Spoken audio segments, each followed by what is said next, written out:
Everything is about movement. And when something is not moving or transforming, it's not in synchronicity with life.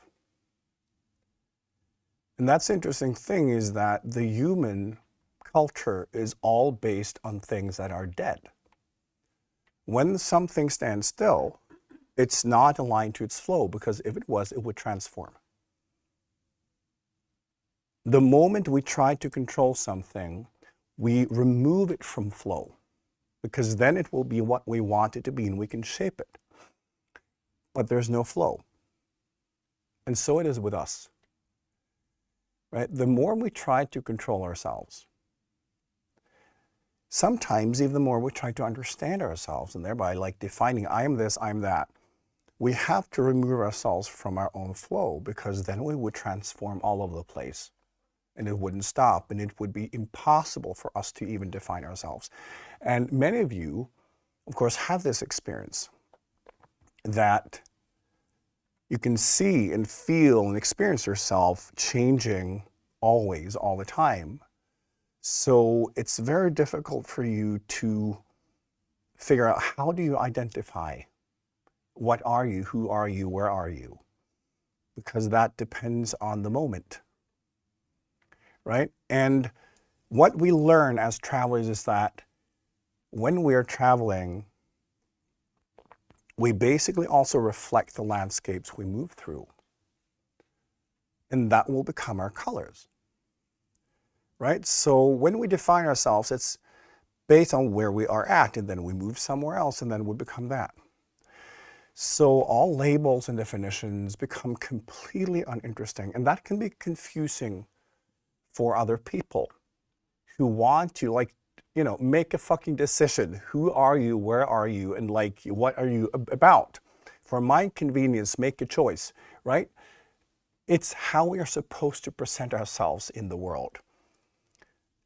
In the old days, it used to be a mark of quality that you had the same principles your entire life, right? Not changing was a good thing, because then other people could label you the right way, and you were not supposed to change.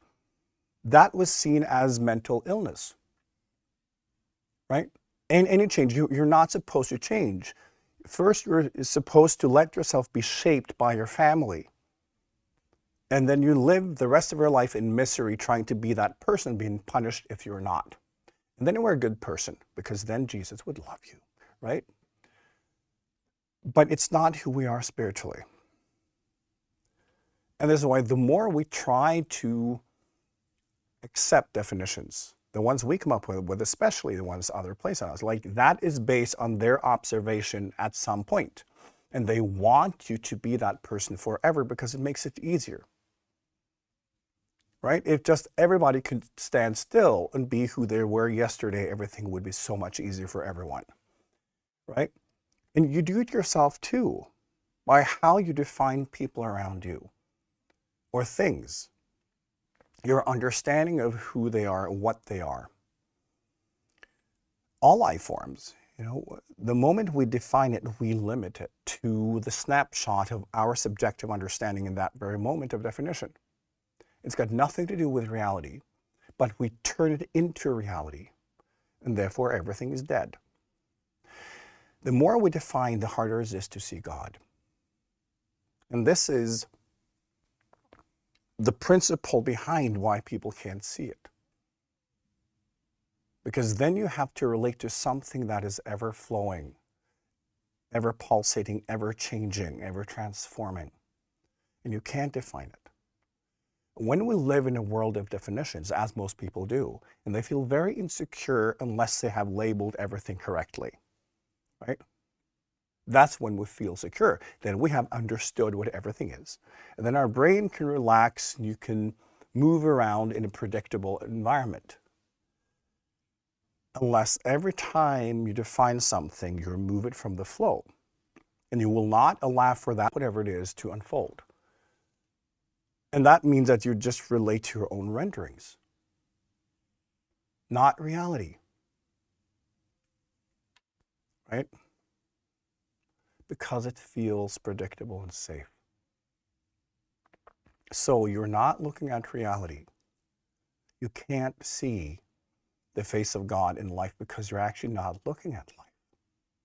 You're looking at your own set of definitions, removed from life. So the more definitions you have, the less life you see.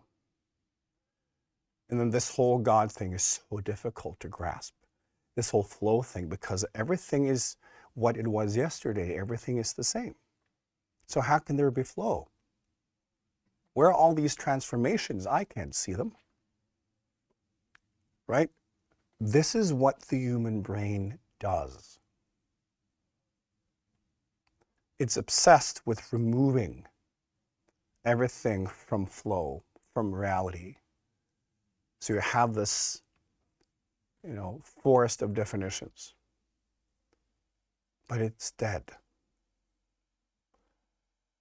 But to move into a world that is ever transforming, you have to do the same. It means you need to practice to never look at anything as if you know what it is. Because you don't.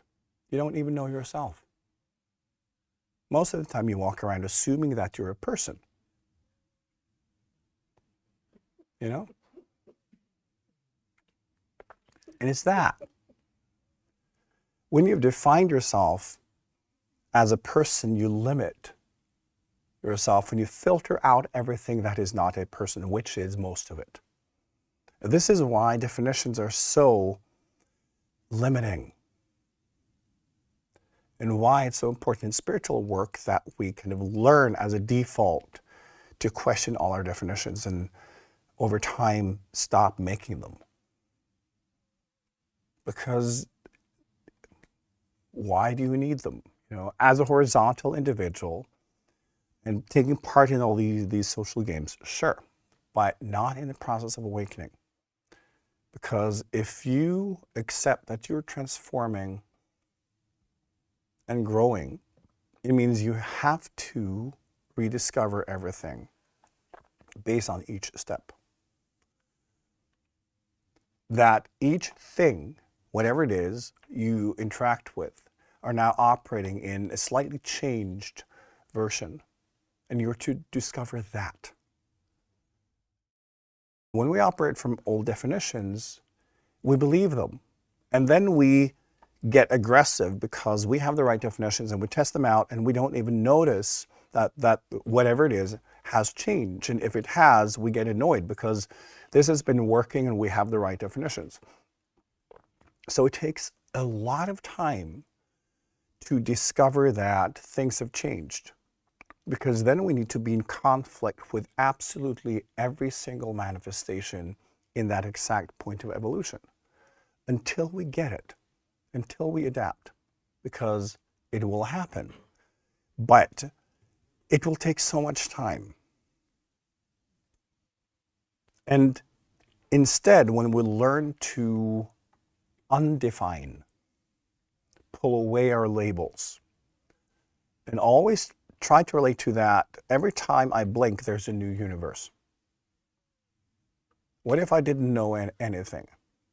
What if I were to discover from scratch everything I interact with every single time? To see what else is there? What did I miss last time? Really try to take in your exact point of evolution. You will adapt so much quicker because you're trying to relate to what is, not your own sets of definitions.